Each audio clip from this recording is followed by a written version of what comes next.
Today, we're talking about Five Easy Pieces, a defining film of the 1970s. From 1970, a movie that helped introduce Jack Nicholson to the world, but also a movie with deep insights about some of the psychological decay in mid-century middle America.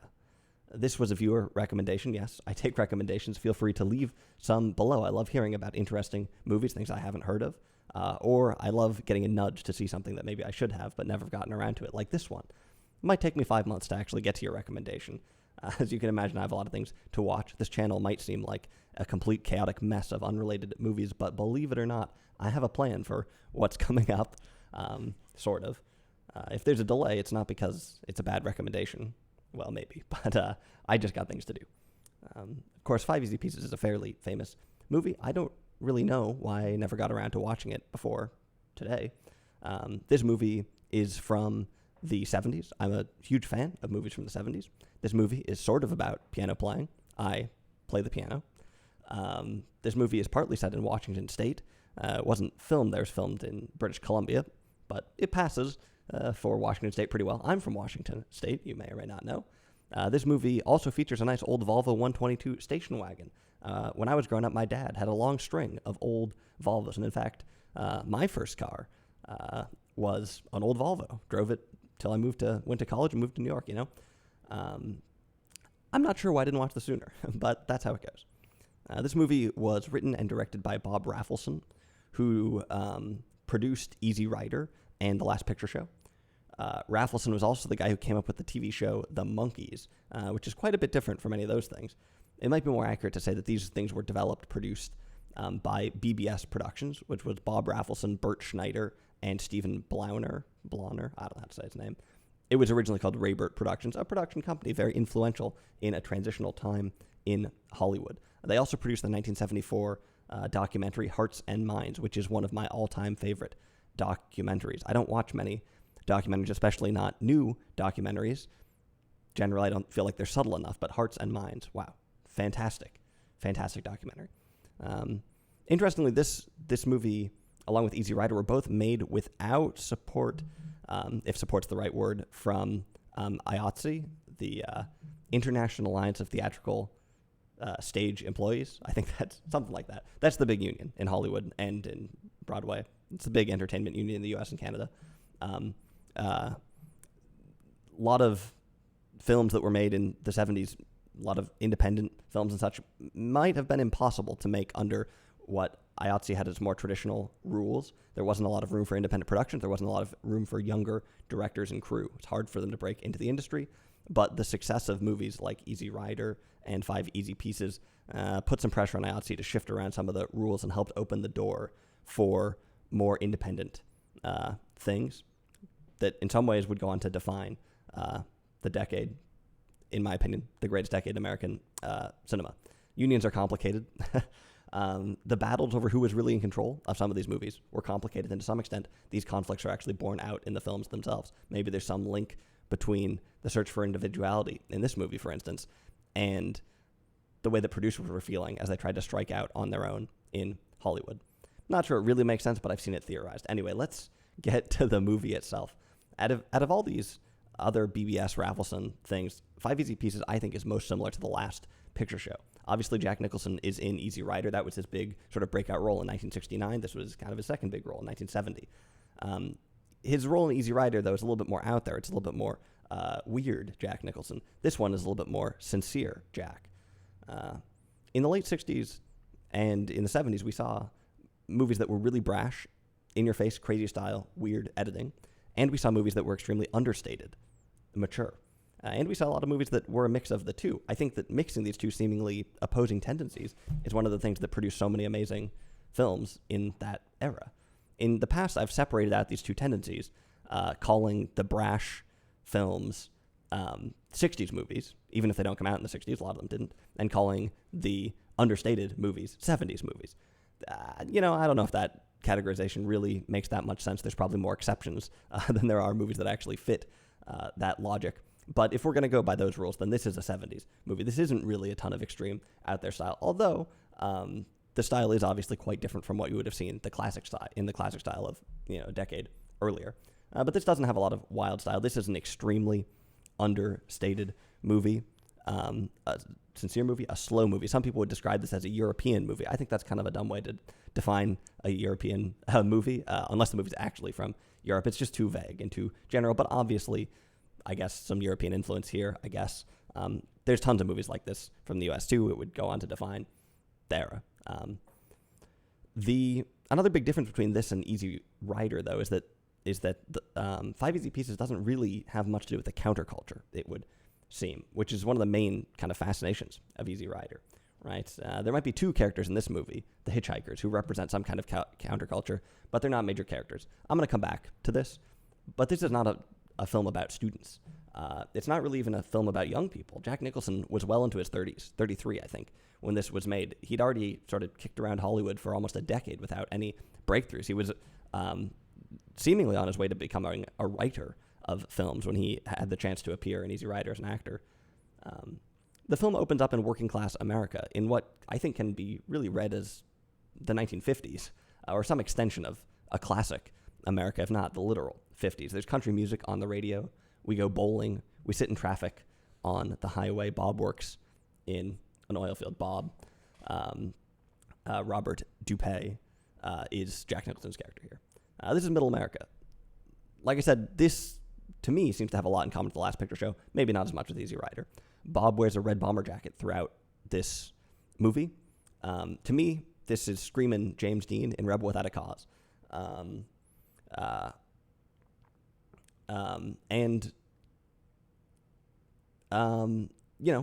Maybe to some extent we can think of this as like, hey, grown-up Jim Stark facing the world. The dates don't exactly play out, but like I said, I read this as an extension of that kind of 50s Middle America.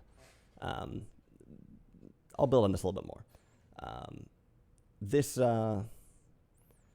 This movie, like I said, it's not really a huge plot-driven movie. Really, what drives the film is figuring out who this guy, Bobby, who he is, why he is the way he is. That's much more forward than any particular plot. We never really get any answers. We never really get any conclusions. But this is still a remarkably profound film that I think is startlingly relevant today or any other time, probably.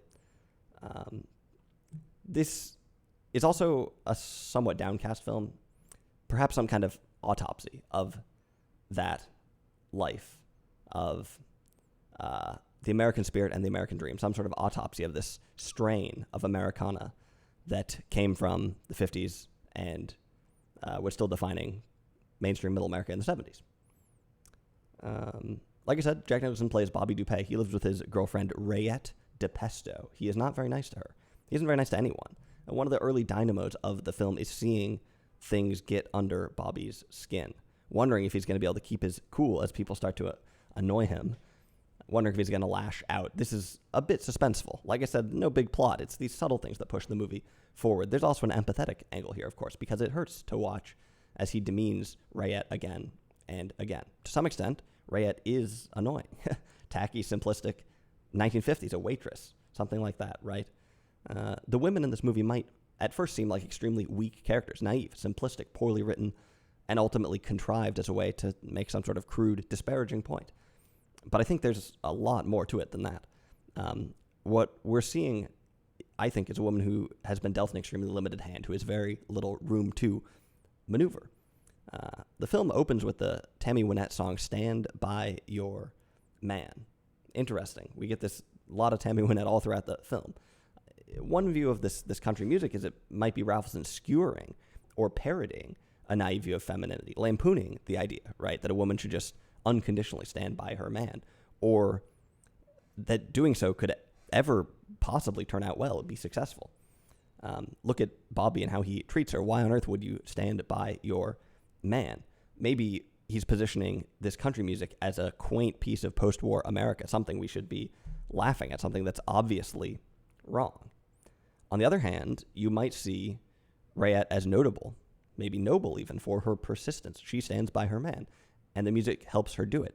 Is she the one that's the problem, or is it Bobby who continually mistreats her? Maybe country music should be a sacred thing in that it helps her to remain committed. Commitment is a virtue. It helps her to love, helps her to find some kind of life. An interesting thing about Tammy Wynette's music, which I'm not an expert in, I've listened to the album Stand By Your Man, a couple of their songs, anyway, is that it seems to be mainly focused on devotion. Often we think about country music as being about dead dogs and divorce. Maybe both, not divorcing a dead dog, but you get the idea. I think maybe this is more common for men to sing about. Tammy Wynette's music seems to be all about devotion. Devotion. Is devotion a bad thing? At the beginning of the movie, Rayette might seem like a bimbo, but as things go on, we realize that she is strong. We see that she's also observant. She's smart, empathetic, caring, and she loves, I guess. So this is a complicated portrait. It would be a huge mistake to dismiss this movie right out of the gate for being sexist or simplistic. Now, it is worth mentioning that Sally Struthers, the actress who plays Shirley, the woman that Jack visits in the piano studio, she, in an interview, said that Raffleson manipulated and intimidated her into appealing nude in the film. Interestingly, though, we actually meet this character, Shirley, when she is playing piano for a male engineer and producer, and we see them essentially manipulating and intimidating her, the character in the movie. Few layers there. There's also a scene where Bobby seemingly forces himself on Catherine. Ultimately, she seems to appreciate it. Modern audiences probably are not going to see it the same way, but maybe his advance would have seemed normal at the time. This is one of the few pieces of the movie that I think doesn't age very well. Except, of course, the part where the movie has no plot and a modern audience would fall asleep after 5 minutes. But other than that, I think this is still a very relevant movie. This film was actually written by a woman, by the way, Carol Eastman, using the pen name Adrienne Joyce, a slightly gender-ambiguous pseudonym, by the way, perhaps by design. I couldn't find much info on Carol Joyce. Being written by a woman doesn't necessarily mean that a movie will have any particular characteristics, but it's something to keep in mind. I think it's maybe another hint that this movie is as much about Rayette as it is about Bobby. The soundtrack is another clue. Tammy Wynette being so forward. Maybe it's sort of kitschy and ironic to some extent, but not entirely, surely. There's even an interesting moment in the film later where Bobby, after all his vitriol, actually sides with Rayette a little bit, empathizes with her as she's being bullied by some intellectual snobs. Hints, I think, that we should be looking at Rayette. That this movie is as much about her as it is about Bobby. I think, by the way, almost exactly the same thing is true about The Last Picture Show. You might be tempted to think that Sybil Shepherd, Cloris Leachman, and Ellen Burstyn play simple characters in that film. I don't think so. I think they think those characters are phenomenal. A great movie.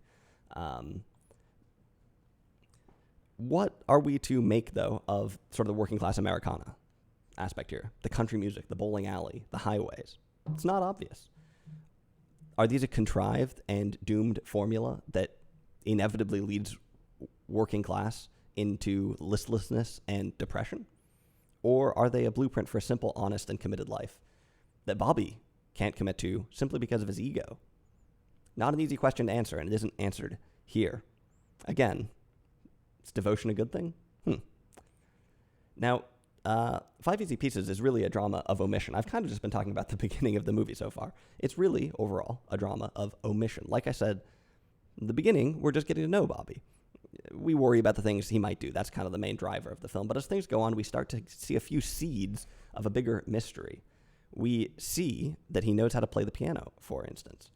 How does this working-class oil rig guy know how to play the piano? Then he puts on a suit and goes to Los Angeles. This is where he visits Shirley playing the piano. What's he doing in Los Angeles? Why does he have a suit? He knows where this piano studio is. He just walks in the door. He knows how to get into the studio itself. That's kind of odd. Normally, I'm not a huge fan of movies that use omission as suspense. I'd prefer to have all the cards on the table and have the game itself be good, rather than being sort of strung along trying to figure out what is happening, what's going on. But I think when we're talking about understated films, when we're talking about art films, this is fine. Really, we're just learning more about Bobby, and there's a little bit of intrigue that kind of pulls the movie along, keeps you from falling asleep. I'm going to talk some about later portions of a film. Not really sure this is the sort of movie you spoil, but just be aware. When Bobby gets back from LA, he tells Rayette that his father is sick and he has to go visit him. Is he telling the truth, or does he want to go back to LA and see Shirley? Rayette ends up coming along with him to go back home, and they do end up going to visit his family in Washington. If she hadn't said she wanted to come along, would he have still gone to Washington, or would he have gone back to LA? Turns out Bobby hasn't been back home in 3 years. It doesn't actually seem like there's been any startling new development with his father.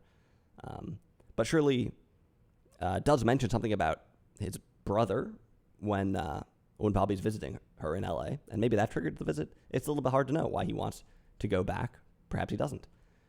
When movies don't have overt plots, they have to rely on subtle mechanisms like this to keep the viewer engaged. Like I said, you wonder if Bobby is telling the truth. I really admire films that are able to pull off such subtle, dramatic devices. It requires you to really understand what the audience is thinking about, how they're watching the movie. Difficult.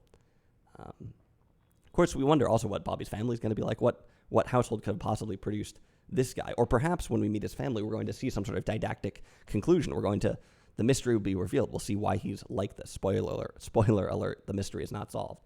But it is very interesting to see what his family is like. And when we meet the family, we actually get one of the big complications of the movie. It turns out that Bobby's family is middle class, or even upper middle class. Really, they have a big house. They're into classical music. There's no precarity. This is almost completely at odds with how the film opens, showing Bobby as a working man on the oil fields, leading this very precarious sort of blue-collar life. And this kind of complicates all the things we've been talking about already. It turns a lot of things on its head. Is this a movie about the working class? Maybe it's a film about the upper class. Maybe it's a film about trying to escape from the upper class, feeling unworthy, feeling guilty. Perhaps the idea is that the traditions and values of the upper class are the things at fault. Maybe we shouldn't have been thinking so much about country music and the kitschy middle America. Maybe this is more of a story about stagnation, something insipid in old world values, something that dooms those people. Maybe this is all amplified by the social change of the era, the unspoken upheaval, right? We don't really see the counterculture in this movie, but maybe it's there in the background.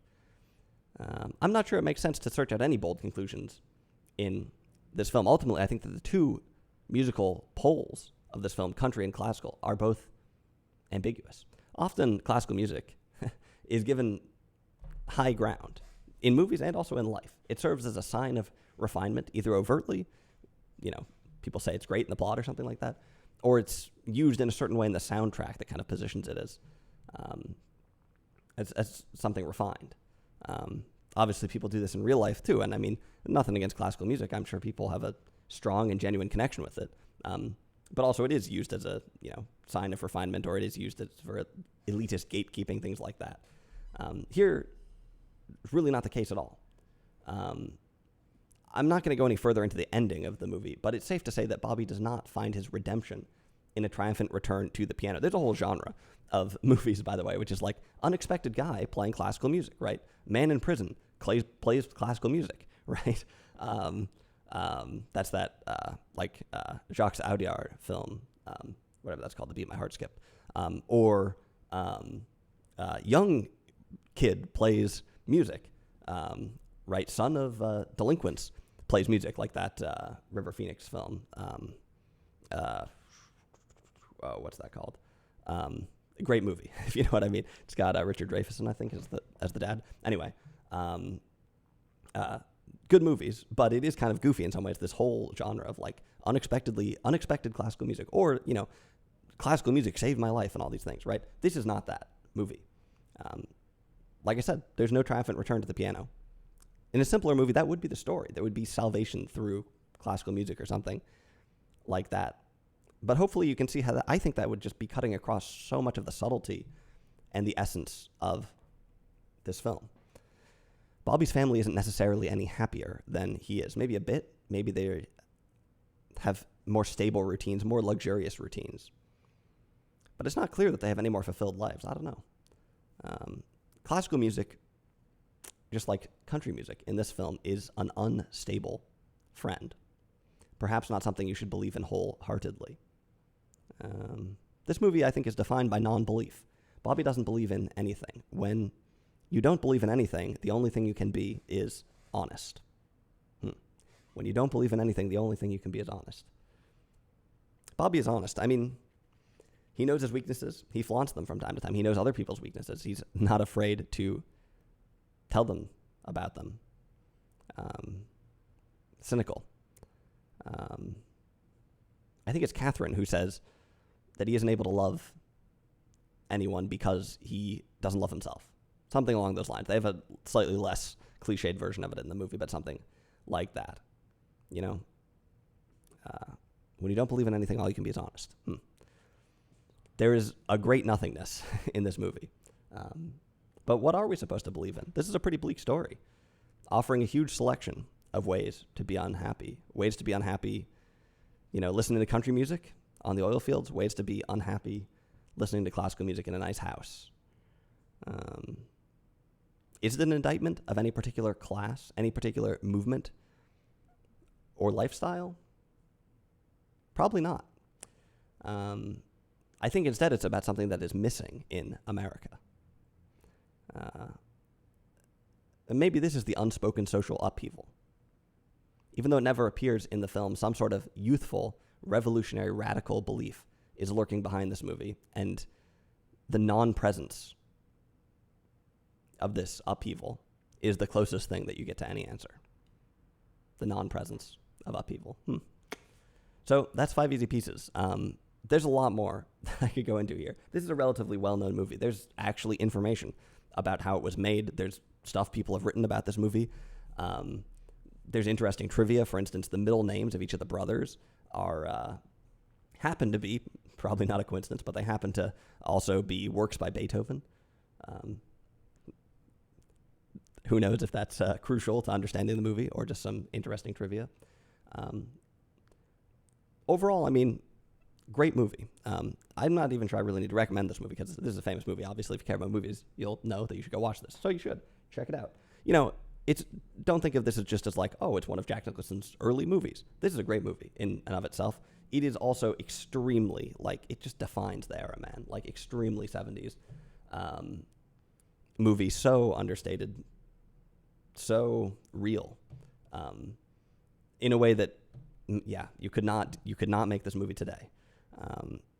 And that's a shame, but what a time capsule in its content, in its form, but also in the deeper ideas. There's very little that comes out and hits you in the face in this movie, and yet I think there are some extremely profound conclusions to be got from it. Hard to put into words, and that's maybe the mark of a good movie. Why would you need to make a movie if you could just say what the movie is about? If you could just say what it is in words, if you could just put it into words, what's the point of having the movie in the first place? Surely we're trying to do something more than that, and I think here we truly do. Hopefully, I got close to some of the big ideas here and some of the reasons why I think it has a lot to say. But let me know. Odds are you've actually seen this movie, so feel free to put some thoughts about it down in the comments or something like that. Curious what you have to say, especially if you are maybe older than me and were around through some of these times. Anyway, that's 5 easy pieces.